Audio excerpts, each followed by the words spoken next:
దేవాలయంలోకి వెళ్ళినప్పుడు ఆ కళ్ళల్లో కళ్ళు పెట్టి చూడాలి. కళ్ళు మూసుకోవడం అంత దౌర్భాగ్యం ఇంకోటి లేదు. గుళ్ళోకి వెళ్ళాక మూసుకోకూడదు.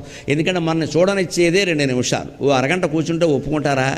మనిషికి లోకంలో తిరుగుతున్నంతసేపు తన గొప్పలే కనపడతాయండి. తన తప్పులు ఎక్కడ కనపడతాయంటే గుళ్ళో కనపడతాయండి ఖచ్చితంగా.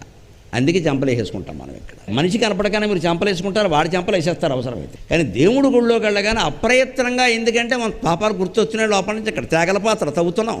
అందుకే గుళ్ళోకి వెళ్ళడం చాలా అవసరం. మనిషి నిజాయితీగా బతకాలంటే లోపల గుర్తొస్తూ ఉంటాయి కదా, అప్పుడైనా బాగుపడతాం కదా. అందుకే ఏం చేయాలి? ఆ పాపం పోవడానికి, ఆ పాపం చెంత పోవడానికి, పశ్చాత్తాపం కలగడానికి భగవంతుడు కళ్ళల్లో కళ్ళు పెట్టి నేరుగా చూస్తే ఆ శ్రీకృష్ణస్వామి వేణుగోపాలస్వామి కళ్ళల్లో ఉండేటువంటి చూపులు, ఆ ఎరుపు రంగు రేఖలతో కలిసినటువంటి కిమ్మీరితమైనటువంటి చూపులు మన కళ్ళల్లో ప్రవేశించేసరికి మనకుండే తమోగుణం, రజోగుణం నాశనమై సత్వగుణంతో ఉంటాం కనీసం.